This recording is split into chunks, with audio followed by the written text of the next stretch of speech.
Bonjour à tous, aujourd'hui je vais vous parler d'un petit roman policier que j'ai lu dernièrement qui s'appelle Branches obscures et qui a été écrit par le Norvégien Nicolai Frobenius. Alors c'est l'histoire d'un écrivain qui vient de publier un roman biographique sur un ami d'enfance décédé qui marche assez bien, qui est assez remarqué.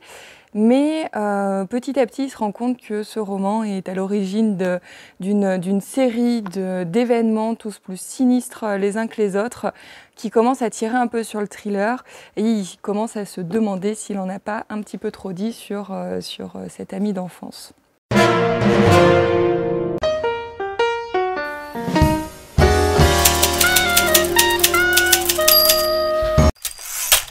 En a-t-il trop dit sur son ami d'enfance? Frobenius, c'est un auteur de romans policiers, de théâtre également, et c'est aussi un scénariste de film. Il a notamment fait le scénario d'Insomnia, le film norvégien, dont on a fait une nouvelle version un petit peu plus récemment avec Al Pacino, je crois.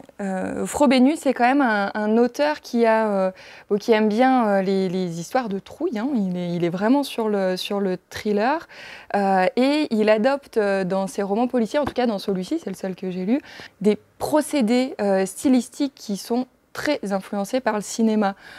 Plus que des scènes, plus que des situations, on voit qu'il décrit une image, une mise en scène comme un plan cinématographique. C'est assez particulier, mais du coup, ça fait qu'on se projette très très bien dans son histoire.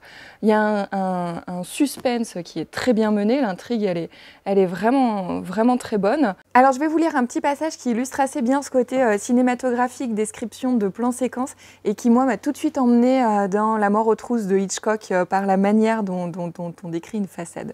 Vous êtes prêts ? Je posai mon téléphone sur le siège passager et jetai un œil sur l'entrée de l'immeuble. Sur un écriteau au-dessus de la porte vitrée crasseuse était inscrit le numéro de la rue en grandes lettres. Je coulai mon regard sur la façade jusqu'au 4e. Une fenêtre était éclairée à l'étage où Joe Uderman avait ses quartiers. Y avait-il quelqu'un à la fenêtre? Une silhouette s'était-elle écartée en apercevant ma voiture? Ce qu'il a aussi d'assez remarquable, c'est la psychologie de ses personnages, qui réussit très bien, et notamment celle de son personnage principal, l'écrivain, qui entre petit à petit dans une angoisse paranoïaque, et on est bien emporté dans ce cercle vicieux dans lequel lui-même est emporté. Donc ça c'est des choses qui fonctionnent bien. Mais quand même, cette influence cinématographique, elle donne lieu à des procédés qui sont un petit peu superficiels, un petit peu légers à mon avis au point de vue stylistique. Et on le ressent notamment dans les scènes de sexe, puisqu'il y en a quand même pas mal dans ce roman.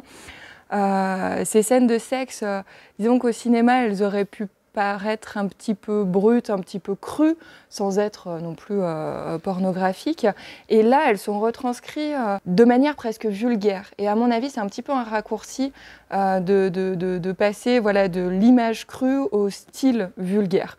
Et on le repère à deux ou trois autres endroits du roman. Donc, c'est une lecture, on se laisse très clairement embarquer dedans, sans aucun problème. On est parfois un petit peu déstabilisé, je pense que pour le coup c'est la volonté de l'auteur, et parfois on sent quelques légèretés. Donc c'est quand même un roman à lire. Alors si c'est pas celui-ci, je pense que les autres romans policiers dont j'ai quelques titres sous les yeux, Le Valet de Sade, Le pornographe timide, Je est ailleurs, et Je vous apprendrai la peur. Voilà, ça ce sont ces dernières publications chez Actes Sud. Je pense vraiment que ça vaut le coup de s'y pencher pour un public quand même un petit peu averti. Alors je vous dis attention aux âmes sensibles, aux lecteurs sensibles, notamment parce que la scène de fin, alors pas l'épilogue, il y a un épilogue à la fin, mais alors du coup l'avant-dernière scène, elle est...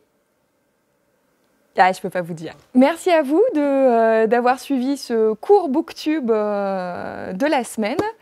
Continuez à nous suivre et à jeudi prochain.